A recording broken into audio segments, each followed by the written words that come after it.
الرجیم بسم اللہ الرحمن الرحیم ادعو الی سبیل ربک، آپ بلائیے اپنے رب کی طرف، بالحکمتی، حکمت کے ساتھ، موعظۃ الحسنتی، اور نصیحت، اچھی طرح نصیحت کے ساتھ، وجادلہم باللتی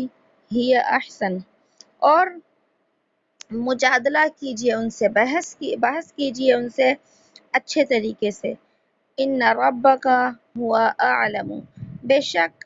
آپ کا رب وہ زیادہ جانتا ہے، بمن، اس شخص کو، ضل عن سبیلہ، جو بھٹک گیا یا بھول گیا یا گمراہ ہو گیا اپنے راستے سے، وہو اعلم بالمہتدین، اور وہ خوب جاننے والا ہے ہدایت والے لوگوں کو۔ قرآن کریم کی اس آیت کے اندر آخر میں اللہ رب العزت نے دعوت دینے کا تذکرہ کیا ہے۔ اس سے پہلے جو سورہ نحل کے اندر ہم جتنے بھی اسباق اور جتنی بھی آیات پڑھ چکے ہیں، اس کے اندر یہی تھا کہ آپ صلی اللہ علیہ وسلم کی اللہ پاک نے نبوت کو اور اپنی وحدانیت کو ثابت کیا، بہت ساری مثالیں دی انسانوں کو کہ میں بھی سچا رب ہوں اور نبی سچے نبی ہیں، اور میں نے جس نبی کو دنیا کے اندر بھیجا ہے انہوں نے اپنی رسالت کا اور نبوت کا جو ہے وہ کیا حق ادا کر دیا ہے۔ اور آخر میں پھر نبی صلی اللہ علیہ وسلم کو مزید اپنی دعوت اور تبلیغ اور رسالت کا جو کام تھا، یعنی کہ لوگوں کو دعوت دینا، اس کے بارے میں مزید جو ہے تربیت اللہ پاک نے فرمائی ہے۔ اور اصل تو یہ تربیت جو ہے نبی صلی اللہ علیہ وسلم کی، اور نبی کے واسطے سے ساری امت کے لوگوں کو جو ہے وہ تربیت دی گئی ہے۔ یہاں پر اللہ پاک نے شروع جو آیت کی ہے اس میں فرمایا ادعو، بلائیے، ادعو، اسی سے جو لفظ نکلا ہے دعوت ہمارے ہاں دیکھیے اردو میں دعوت کا جو لفظ ہے وہ کھانے پینے کی دعوت کے لیے استعمال ہوتا ہے۔ ہم کہتے ہیں فلاں کے گھر سے دعوت آئی ہے، تو وہاں مقصود کھانے پینے کی دعوت ہوتا ہے۔ لیکن عربی کے اندر جہاں دعوت کا لفظ استعمال ہوتا ہے تو وہاں پر دعوت اور تبلیغ، تو یہ ایک دینی حکم کے لیے، یعنی کہ اپنے دین کی بات کو پہنچانے کے لیے استعمال ہوتا ہے۔ تو یہاں پر جو ہے یہ دعوت کا جو لفظ ہے اسی دینی حوالے سے بیان کیا گیا ہے۔ دعوت کا لفظی جو معنی ہے بلانا ہوتا ہے، کسی کو بلانا کسی کی طرف۔ اللہ پاک نے جتنے بھی انبیاء علیہ السلام بھیجے، ان کا سب سے پہلا جو فرض بنایا تھا، اور انبیاء علیہ السلام کو اللہ نے جس وجہ سے نبی بنایا تھا وہ دعوت کا کام تھا، یعنی لوگوں کو اللہ کی طرف بلانا دعوت کہلاتا ہے۔ اور جتنے بھی انبیاء علیہ السلام آئے سب نے لوگوں کو اللہ کی دعوت دی، اور پھر جتنے بھی انبیاء علیہ السلام آئے انہوں نے اپنی امتوں کے لیے، اور جیسے کہ ہمارے نبی صلی اللہ علیہ وسلم نے دین کی دعوت کے لیے جتنی بھی باتیں بیان فرمائی، انہی باتوں کو ہم جو ہے احادیث طیبہ کہتے ہیں۔ تو اللہ کی طرف بلانا یہ دعوت ہے، اور اس دعوت کے اندر جو نبی گفتگو فرماتے تھے انہی کو احادیث طیبہ کہا جاتا تھا۔ اور قرآن کریم نے ہمارے نبی صلی اللہ علیہ وسلم کی ایک خاص صفت بیان کی، جس طرح ہمارے نبی علیہ السلام کی بہت ساری خوبیاں قرآن نے بیان کی ہیں، اسی طرح ایک خوبی، ایک صفت قرآن نے بیان کی ہے، وَدَاعِيًا إِلَى اللَّهِ بِإِذْنِهِ سِرَاجًا مُنِيرًا، کہ آپ کو اللہ نے جو ہے دعوت دینے والا بنایا ہے، کہ اللہ کی طرف بلانے والا۔ اور پھر آپ علیہ السلام پر دعوت دینا یہ فرض تھا، یعنی اللہ کی طرف بلانا، اپنی امت کے لوگوں کو اللہ کا پیغام پہنچانا اور دین سکھانا یہ فرض تھا، اور اسی کے ساتھ ساتھ امت کے لوگوں کو بھی دین کی دعوت دینا اور اللہ کی طرف بلانا، یہ کیا ہے؟ دعوت اللہ کہلاتی ہے۔ امت پر بھی یہ جو ہے لازم قرار دی گئی، کیونکہ قرآن کریم کی دوسری آیت کے اندر آتا ہے، اللہ نے فرمایا، میں ترجمہ آپ کو بتا رہی ہوں، تم میں سے ایک جماعت ایسی ہونی چاہیے جو لوگوں کو خیر کی طرف دعوت دے، یعنی نیک کاموں کا حکم کرے اور برے کاموں سے روکے، یأمرون بالمعروف، نیک کاموں کا حکم دے وینہون عن المنکر، اور برے کاموں سے روکے. یعنی کہ ہر دور کے اندر، اس امت کے اندر ایک جماعت، ایک طبقہ ایسا رہے گا جو ہمیشہ ہمیشہ لوگوں کو خیر کی دعوت دیتا رہے گا. کہ دنیا میں ظاہر سی بات ہے انسانوں کو بہت سے کام کرنے ہوتے ہیں، دنیا چلانے کے لیے بھی بہت سے کام کرنے ہیں، لیکن وہ کام کرنے والے دوسرے ہوں گے، اور ایک طبقہ، ایک مخصوص طبقہ ہوگا جس کو اللہ نے اس اونچے کام کے لیے چنا ہوگا. دعوت کا کام یہ اصل میں انبیاء علیہ الصلوۃ والسلام کا کام ہے. تو اس اونچے کام کے لیے اللہ نے ہر دور کے اندر امت کے کچھ لوگوں کا انتخاب فرمایا ہے، وہ اسی دعوت اور تبلیغ کا کام کرتے ہیں. اسی کے ساتھ ساتھ قرآن کریم کی ایک اور آیت ہے جس میں اللہ نے فرمایا وَمَنْ أَحْسَنُ قَوْلًا مِمَّنْ دَعَا إِلَى اللَّهِ، کہ گفتگو کے اعتبار سے اس شخص سے اچھا کون ہو سکتا ہے جس نے لوگوں کو اللہ کی طرف بلایا. تو اس آیت کا مطلب بھی کیا ہے کہ لوگوں میں جو تم گفتگو کرتے ہو ان میں سب سے اچھی گفتگو اللہ کو اس شخص کی لگتی ہے جو لوگوں کو اللہ کی طرف بلاتا ہے. اب آگے اللہ نے فرمایا کہ بلانا بھی ہے، دعوت بھی دینا، الی سبیل ربک، اپنے رب کی طرف بلانا ہے. کیونکہ دعوت تو دیکھیے کسی کو کھانے کی بھی دی جا سکتی ہے، دعوت یعنی بلانا کسی کو گناہ کی طرف بھی ہو سکتا ہے، اور کسی کو دنیا کی کسی اور کام کی بھی دعوت دی جا سکتی ہے، مطلب بلایا جا سکتا ہے. تو اللہ نے فرمایا کہ دعوتیں مختلف قسم کی ہوتی ہیں، لوگوں کو بلانا جو ہے مختلف قسم کا ہوتا ہے، لیکن اللہ کے نزدیک سب سے بہترین دعوت جو ہوتی ہے الی سبیل ربک ہوتی ہے، اللہ کے دین کی طرف دعوت دینا. اور پھر آگے اللہ نے اس آیت کے اندر کچھ اور باتوں کو جو ہے بیان فرمایا، اور اس میں نبی صلی اللہ علیہ وسلم کی تربیت فرمائی ہے کہ نبی آپ کو دعوت کس طریقے سے دینی ہے اپنی امت کے لوگوں کو، کیونکہ امت میں تو ایمان والے بھی ہوں گے، امت میں کافر بھی ہوں گے. تو اس میں جو اللہ پاک نے آپ کی تربیت فرمائی اس میں آگے آیا بالحکمت، حکمت کے ساتھ، والموعظۃ، اور نصیحت کے ساتھ، الحسنہ، اچھے طریقے سے. یہ کچھ باتیں ہیں جن کو ہم سمجھ لیتے ہیں کہ سب سے پہلے جب دعوت کسی کو دینی چاہیے، یعنی دین کی دعوت دینی چاہیے، تو سامنے والے کے حالات کو سامنے رکھنا چاہیے. یعنی کہ ایسا طریقہ اختیار کرنا چاہیے کہ وہ سامنے والا جو ہے ہماری بات سن کر جو ہے وہ اپنی بے عزتی محسوس نہ کرے. ہماری بات کے اندر تاثیر اتنی اچھی ہونی چاہیے، اتنی زیادہ ہونی چاہیے، اور جو ہے ہماری بات کے اندر ہمارا کہنے کا انداز اتنا اچھا ہونا چاہیے کہ دوسرے شخص کو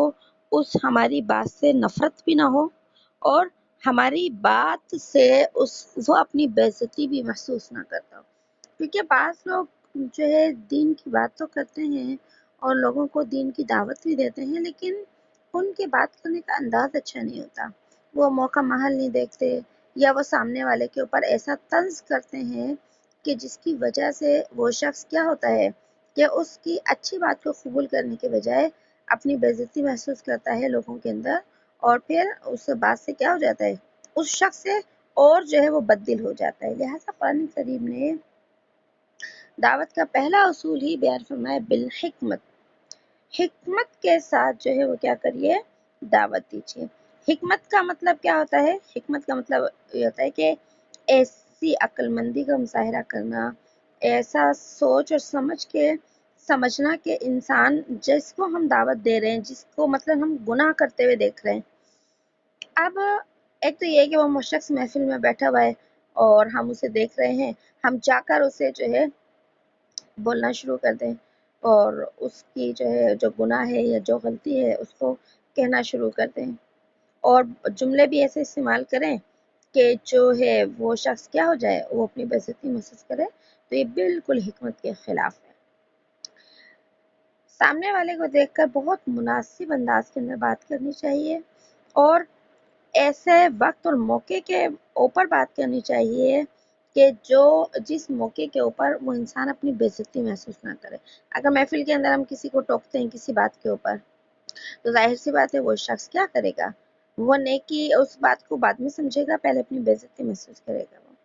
اسی کے ساتھ ساتھ حکمت کے اندر یہ بات بھی آتی ہے کہ جس جگہ نرمی کی ضرورت ہے وہاں نرمی کا انداز اختیار کیا جائے، جہاں سختی کی ضرورت ہے وہاں سختی اختیار کی جائے۔ اب دیکھیں، اگر کسی باہر والے کو دین کی کوئی بات بتائی جائے گی تو وہ نرمی سے ہی بتائی جائے گی، سختی سے بتائی جا سکتی ہے۔ اور مثلاً اپنی اولاد ہے، اپنے چھوٹے ایسے لوگ ہیں، ماتحت ہیں جو غلط کام کر رہے ہیں، تو وہاں پر جو بڑے درجے کا شخص ہے وہ سختی بھی اختیار کر سکتا ہے، لیکن کسی اور کے ساتھ وہ سختی کا معاملہ نہیں کر سکتا۔ اسی طریقے سے ایسی واضح بات نہ کہیں کہ سامنے والے کو شرمندگی ہو، بلکہ اشارے سے بات کرے، ایسے انداز میں بات کرے کہ سامنے والے کو شرمندگی نہ ہو۔ جب ہم کسی کا نام لے کر دیکھیں بات کرتے ہیں تو پھر کیا ہوتا ہے، سامنے والا فوراً شرمندہ ہو جاتا ہے۔ تو اس وجہ سے ہم ایسے انداز میں بات کریں جہاں نام نہ لیں کسی کا، اور جو ہے بغیر نام لیے اس طرح بات ہو تو وہ شخص جو ہوتا ہے وہ سمجھ بھی جاتا ہے اور اپنی بے عزتی بھی محسوس اس کو نہیں ہوتی۔ اس کے بعد آگے آیا الموعظہ، واعظ کے ساتھ۔ واعظ و نصیحت یہ عربی زبان کا لفظ ہے، ہم اسے اردو میں بھی استعمال کرتے ہیں، معنی خیر خواہی۔ خیر خواہی کی بات کریں کہ ہم ایک تو یہ ہے کہ ہمارا بات کرنے کا انداز صحیح ہو، حکمت میں آ جائے گا، اور موقع محل ٹھیک ہو۔ دوسرے نمبر پر معاوضہ کہ ہم خیر خواہی کے لیے بات کریں، خیر خواہی کے لیے بات کرنے کا جی اس کی ہمیں سامنے اس سے ہمیں ہمدردی ہو کہ یہ شخص یہ گناہ کر رہا ہے، یہ غلطی کر رہا ہے، تو ہم خیر خواہی چاہتے ہیں کہ یہ شخص یہ غلطی نہ کرے۔ کوئی شخص کسی کی غلطی کی نشاندہی اس لیے اگر کرتا ہے کہ وہ لوگ نیچے، جی تو بہوائزہ آواز و نصیحت کا مطلب یہی ہوتا ہے کہ انسان کسی کو جب کوئی دین کی بات کہے، اسے کسی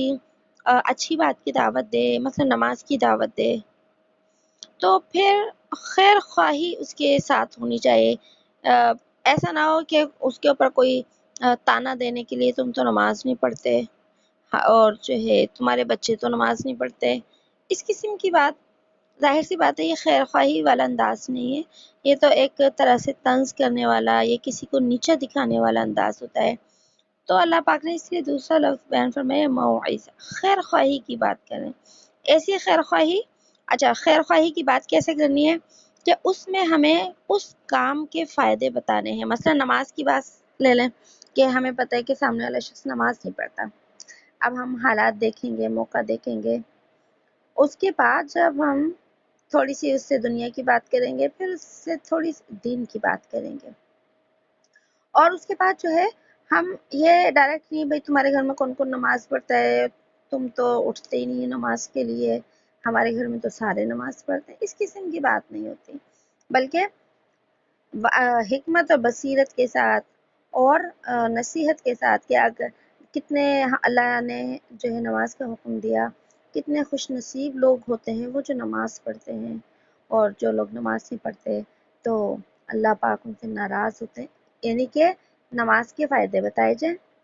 اور نماز نہ پڑھنے کے نقصانات بتائے جائیں، اپنی مثالیں دے کر بات نہ کی جائے کہ میں تو یوں کرتی ہوں، میرے گھر میں تو یوں ہوتا ہے، میرے گھر میں اتنے لوگ متقی ہیں، اس قسم کی باتیں خیر خواہانہ نہیں ہوتی۔ وہ الگ بات ہے کہ کبھی کسی مقام پر اپنی کوئی مثال دے دی، کسی موقع پر یا کسی اور وجہ سے، وہ ایک الگ چیز ہے، لیکن کسی کو نصیحت کر اپنی مثالیں بتانا، یہ والا معاملہ جو ہے درست نہیں ہوتا۔ تو اس کے اندر موعظت کے اندر سمجھ لیجئے کہ اس کام کے کرنے کے فائدے بتائے جائیں، اور اس کام کے نہ کرنے کے فائدے، کہ جو نماز نہیں پڑھتے، آج جو لوگ نماز نہیں پڑھتے ان کے گھروں میں خیر و برکتیں نہیں ہوتی، اللہ نے خیر و برکتیں نماز کے ساتھ جوڑی، اس طریقے سے ایک جیسے ہم کہتے ہیں نا کامن بات، جنرل بات کرتے ہیں، اس طریقے سے جو ہے وہ بات کی جائے۔ اس کے بعد ایک اور لفظ اللہ نے بیان فرمایا، الحسنہ، کہ اچھی طریقے سے، یعنی نصیحت بھی کیسے کرنی ہے، اچھے طریقے سے۔ اس کا مطلب کیا ہے کہ جب کوئی شخص کسی کو دین کی دعوت دے رہا ہو تو اس کو چاہیے کہ اگر سامنے والے شخص کو کوئی شک اور شبہ ہے کسی دین کی بات میں، مطلب وہ سیٹسفائی نہیں ہو پا رہا ہے کسی چیز سے، تو اس کو اتنے اچھے طریقے سے بات کرے کہ اس کا جو شک ہے وہ کیا ہو جائے، دور ہو جائے، اور سامنے والا ہمارے انداز سے یہ سمجھ لے کہ یہ شخص جو ہمیں دین کی دعوت دے رہا ہے، یہ جو دین کی بات کر رہا ہے، اس کی اپنی کوئی غرض نہیں ہے، یہ ہم سے کچھ نہیں چاہتا، یہ ہمیں بے عزت بھی نہیں کرنا چاہتا، اس کا کوئی فائدہ نہیں ہے، بلکہ یہ واقعی ہمارے لیے اچھا سوچ رہا ہے، ہمارا خیر خواہ ہے، اس لیے جو ہے ہمیں یہ کیا کر رہا ہے، بات کر رہا ہے۔ تو یہ اتنا اونچا عمل ہے دعوت کا کہ اللہ نے نبیوں کے اوپر یہ فرض کیا، اور پھر اس کے کرنے کا طریقہ بھی اللہ رب العزت نے نبیوں کو خود سکھایا ہے۔ انبیاء علیہ السلام کے اوپر اس دعوت کے کام کو اللہ نے نہیں چھوڑا کہ آپ جیسے بھی چاہیں اس دعوت کے کام کو کرنے، نہیں، بلکہ ہمارے نبی صلی اللہ علیہ وسلم کو بھی اللہ نے دعوت اور جو ہے واضح نصیحت کا طریقہ سکھایا، اور اس سے پہلے دنیا میں جتنے انبیاء علیہ السلام آئے ان کو بھی اللہ نے دین کی دعوت کا جو ہے وہ طریقہ سکھایا۔ تو بعض اوقات جو ہے کوئی انسان بہت اچھی بات کرتا ہے کسی سے، یعنی خیر خواہی کی بات ہوتی ہے اور دین کی ہی بات ہوتی ہے، لیکن اس کا طریقہ ایسا ہوتا ہے کہ دوسروں کا جو ہے وہ کیا ہوتا ہے، دوسرے یا تو اس نے اپنی بے عزتی محسوس کرتے ہیں، یا جو ہے اس کی باتوں کا انداز بہت خراب ہوتا ہے، تو وہ بات اس طریقے سے قرآن مجید نے روکا ہے اور فرمایا حسنا، کہ اچھے طریقے سے تم نے کیا کرنی ہے، دین کی دعوت دینی ہے، بڑے میٹھے اور پیارے انداز کے اندر دین کی دعوت دینی ہے۔ اور اس کے بعد آگے فرمایا وَجَادِلْهُمْ بِالَّتِي، اور بحث کرو ان سے اچھے طریقے سے۔ یہاں مجادلہ کا لفظ ہے، یہ عربی زبان کا لفظ ہے، اردو میں سے بحث کہتے ہیں، اور ویسے ہم عام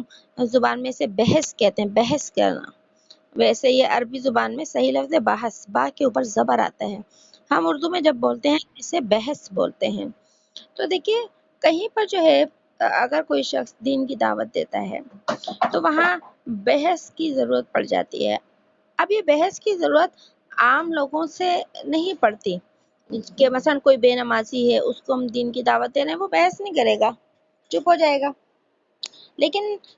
علمی معاملات جو ہوتے ہیں ان کے اندر بعض اوقات بحث اور مباحثے کی کیا ہو جاتی ہے، ضرورت پڑ جاتی ہے، جہاں پر دلائل پیش کیے جاتے ہیں، ٹھیک ہے۔ تو اگر دین کے معاملے میں کہیں پر بحث کی ضرورت ہے یا دلائل کی ضرورت ہے تو وہ بھی اللہ نے اس کا طریقہ سکھایا ہے کہ وہ بھی کیا ہونا چاہیے، اچھے طریقے سے ہونا چاہیے، اور گفتگو میں نرمی اختیار کرنی چاہیے۔ اب دیکھیے بعض لوگ کیا ہے کہ ایسا کرتے ہیں جو نظر نیاز نہیں کھاتا نہیں کرتا، تو اس کو ڈائریکٹ کہتے ہیں یہ کافر ہیں، یہ تو کافر ہیں، یہ تو نبی کو نہیں مانتے، یہ تو گستاخ رسول ہیں۔ تو دیکھیے یہ بہت بڑی باتیں ہوتی ہیں، ایسی باتیں ہرگز کسی کے لیے نہیں کرنی چاہیے۔ تو اس لیے فرمایا کہ اگر بحث اور مباحثہ کرنا ہے کسی معاملے میں، اگر دلیل بھی دینا ہے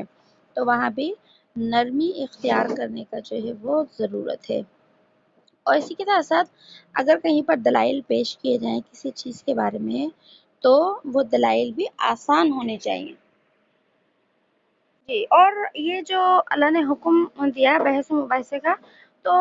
یہ بحث و مباحثے کی ضرورت کبھی خود مسلمانوں کے درمیان بھی پڑ جاتی ہے، بعض معاملات میں، بعض جو ہے مسئلوں کے اندر اختلاف ہو جاتا ہے، علماء کا، ائمہ کا اختلاف ہو جاتا ہے، تو وہاں ہر کوئی اپنی اپنی دلیل دیتا ہے، تو اس موقع پر بھی جہاں بحث کی ضرورت پڑ جائے تو وہاں اچھا انداز اختیار کرنے کی جو ہے وہ حکم دیا گیا ہے۔ اس کے ساتھ ساتھ قرآن کریم کا انہیں جو حکم دیا ہے تو یہ حکم مسلمانوں کے علاوہ جو ہے اہل کتاب کے لیے بھی ہے، اور یعنی غیر مسلموں کے لیے بھی، کہ اگر غیر مسلم ہیں، چاہے وہ یہودی ہوں، چاہے وہ عیسائی ہوں، مشرکین ہوں،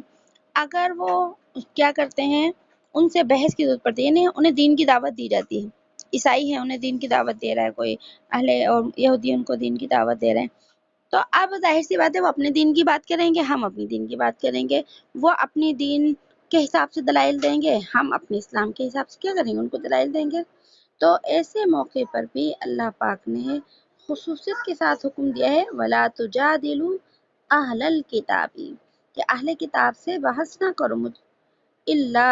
باللتی ہی احسن، مگر اچھے طریقے سے، یعنی یہ نہیں منع کیا کہ ان سے بحث نہ کرو، ان کو دلائل نہ دو، نہیں، دلائل دینے ہیں، کیونکہ اللہ نے قرآن کریم میں اپنی وحدانیت کے بہت سارے دلائل دیے ہیں، نبوت کے بہت سارے دلائل دیے ہیں، قیامت کے بہت سارے دلائل دیے ہیں، تو ہم نے دلائل پیش کرنے ہیں، لیکن ان دلائل کے اندر انداز ہم نے جو ہے وہ کیا رکھنا ہے، اچھا رکھنا ہے۔ اچھا دیکھیے، اچھا رکھنے کا یہ مطلب نہیں ہے کہ ان سے ہم متاثر ہو جائیں، مغلوب ہو جائیں بس اور نیچا پڑ جائیں، تو یہ تو دین کو، اسلام کو نیچا کرنے والی بات ہے، یعنی پاورفل ہو کر بات کی جاتی ہے، لیکن جو لہجہ اور جو انداز ہوتا ہے نا، وہ لڑنے والا نہیں ہوتا۔ اپنی بات میں بڑی پختگی اختیار کرنی چاہیے، ایسے موقع پر ڈھیلا نہیں پڑنا چاہیے اور سست نہیں پڑنا چاہیے، لیکن جو صرف انداز ہے بولنے کا اور لب و لہجہ جو ہے وہ لڑائی اور جھگڑے والا نہیں ہونا چاہیے۔ اور تو اللہ پاک نے جو ہے یہ دوسرے انبیاء علیہ السلام کو بھی حکم دیا، اور ہمارے نبی صلی اللہ علیہ وسلم کو بھی جو ہے وہ حکم دیا۔ قرآن کریم کے اندر جو ہے وہ اور دوسرے انبیاء علیہ السلام کی جہاں قصے ہم نے پڑھے ہیں، وہاں ان ساری چیزوں کو بھی پڑھا ہے۔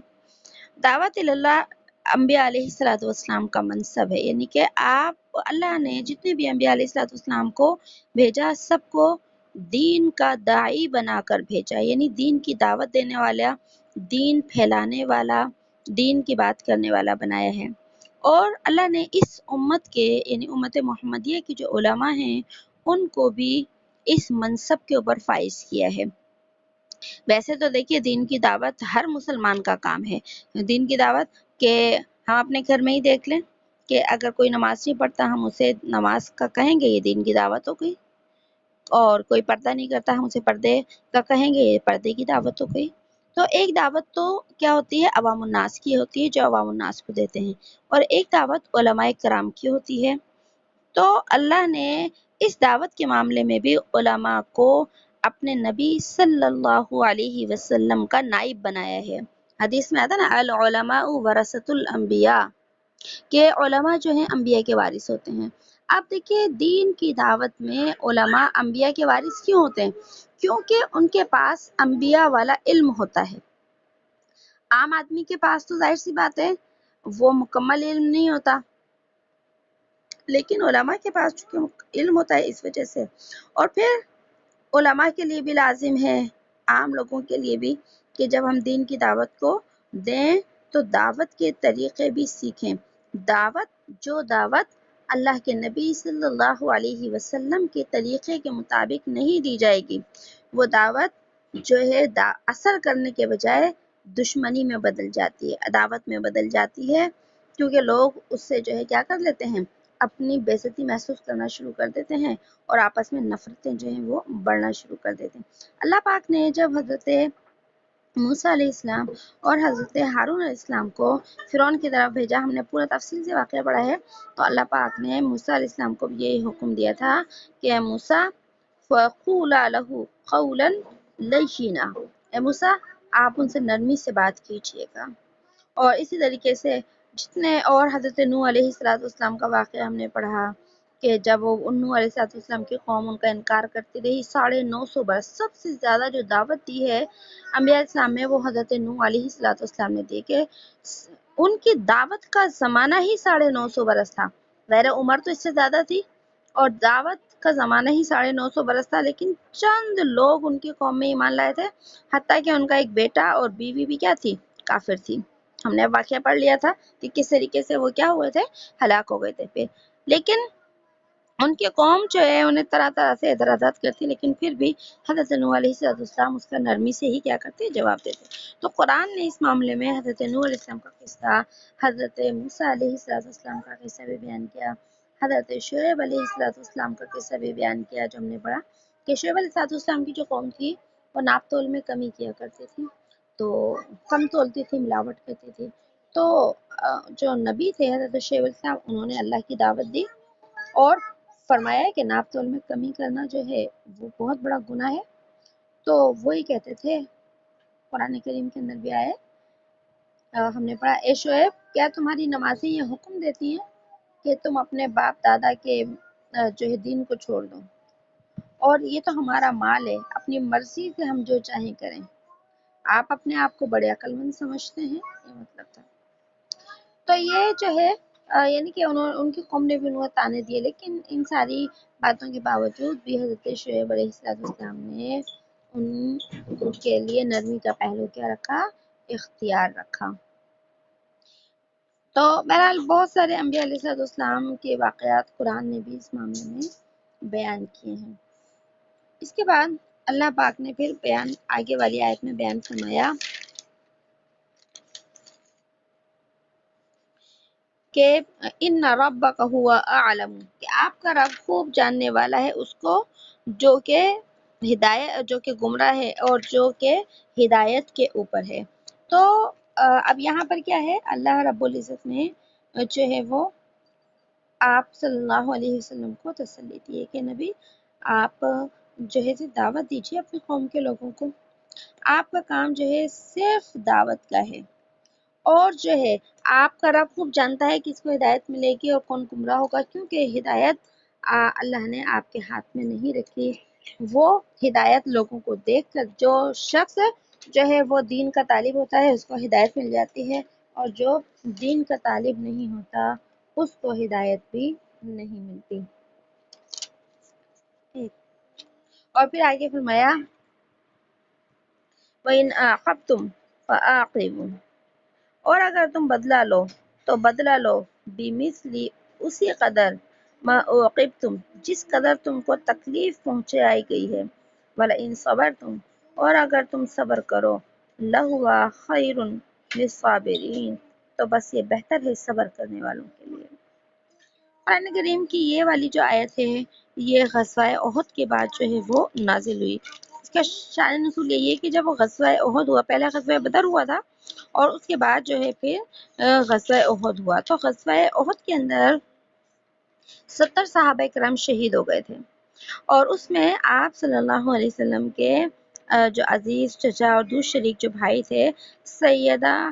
حمزہ رضی اللہ تعالی عنہ بھی جو ہے وہ شہید ہو گئے تھے۔ تو جب سارے 70 صحابہ کرام کی لاشیں سامنے آئیں تو اس میں حضرت حمزہ رضی اللہ تعالیٰ عنہ بھی تھے۔ تو جو حضرت حمزہ تھے تو مشرکین ان کے اوپر بہت غصہ کرتے تھے، مشرکین کو ان کے اوپر بہت ہی غصہ تھا، اس لیے جب حضرت حمزہ شہید ہو گئے غزوہ احد میں تو اس کے بعد جو ہے انہوں نے ان کی لاش کے اوپر اپنا غصہ نکالا کہ ان کی ناک کاٹ دی، ان کا کان کاٹے، ان کے جسم کے دوسرے اعضاء کاٹے، ان کا پیٹ چاک کر دیا۔ اور بڑا مشہور واقعہ ہے کہ ان کے پیر سے جو ہے وہ ان کا کلیجہ نکالا، اور ہندا جو تھی، ہندا نامی عورت جو اس وقت تک مسلمان نہیں ہوئی تھی، ابو سفیان کی بیوی، اس نے جو ہے وہ کیا کیا، اور حضرت حمزہ کا کلیجہ نکال کر چبایا اپنے دانتوں سے، اور جب چبا نہ سکی تو نفرت سے تھوک دیا۔ تو جب وہ سارے صحابہ کی لاشیں جمع ہوئیں تو آپ صلی اللہ علیہ وسلم نے اس منظر کو دیکھا کہ سیدہ حمزہ رضی اللہ تعالی عنہ کی لاش مبارک کا مسلح بنا ہوا ہے۔ مسلح عربی میں کہتے ہیں کسی کی شکل کو بگاڑ دینا، مسلح کر دینا۔ تو اس منظر سے ہمارے نبی صلی اللہ علیہ وسلم کو بڑا صدمہ ہوا، اور اس وقت آپ نے قسم کھائی کہ میں حمزہ کے بدلے مشرکین کے 70 آدمیوں کا اسی طرح مسلح کروں گا، یعنی ان کی شکل، ان کو قتل کر کے اسی طرح ان کی شکل کو بگاڑوں گا جیسا کہ انہوں نے حمزہ کو کیا ہے۔ تو جب آپ صلی اللہ علیہ وسلم نے غصے کے اندر یہ قسم کھائی تو اس وقت اللہ پاک نے قرآن کریم کی ان آیات کو جو ہے وہ نازل فرمایا، اور کیا نازل فرمایا کہ اگر تم بدلہ لو تو بس تم بدلہ لو اسی کے مثل جتنی تم پر جو ہے وہ تکلیف پہنچائی گئی ہے۔ تو یہاں پر آپ صلی اللہ علیہ وسلم نے غم کی وجہ سے قسم کھائی تھی کہ میں ایک کے بدلے 70 مشرکین کو قتل کر کے ان کا مسلح کروں گا۔ تو اللہ کے نزدیک یہ بات عدل اور مساوات کے مطابق نہیں تھی، کیونکہ ایک کے بدلے تو ایک ہوتا ہے، ایک کے بدلے 70 نہیں ہوتے۔ اور آپ صلی اللہ علیہ وسلم آخری نبی تو آپ کے ذریعے تو اللہ نے دنیا میں اپنے اسلام کو قائم کرنا تھا، اس لیے آپ صلی اللہ علیہ وسلم کی تربیت فرمائی گئی کہ آپ کو بدلہ لینے کا حق تو ہے، مگر اتنا ہی جتنا کہ ظلم ہوا ہے۔ تو مطلب کیا، ایک کے بدلے میں ایک کے ساتھ آپ کو یہ کرنے کی کیا ہے، اجازت ہے، لیکن ایک کے بدلے میں 70 سے بدلہ لینا درست نہیں ہے۔ اور پھر آگے اللہ نے کیا فرمایا، وَلَئِن صَبَرْتُمْ، اور اگر آپ صبر کریں، لَهُوَ خَيْرٌ لِلصَّابِرِينَ، تو یہ بہتر ہے صبر کرنے والوں کے لیے۔ تو پہلے تو کیا دی، اجازت دی کہ آپ بدلہ لے سکتے ہیں، اور بعد میں جو ہے پھر کیا کیا کہ آپ کو اچھے اخلاق سکھائے گئے کہ نبی اگر آپ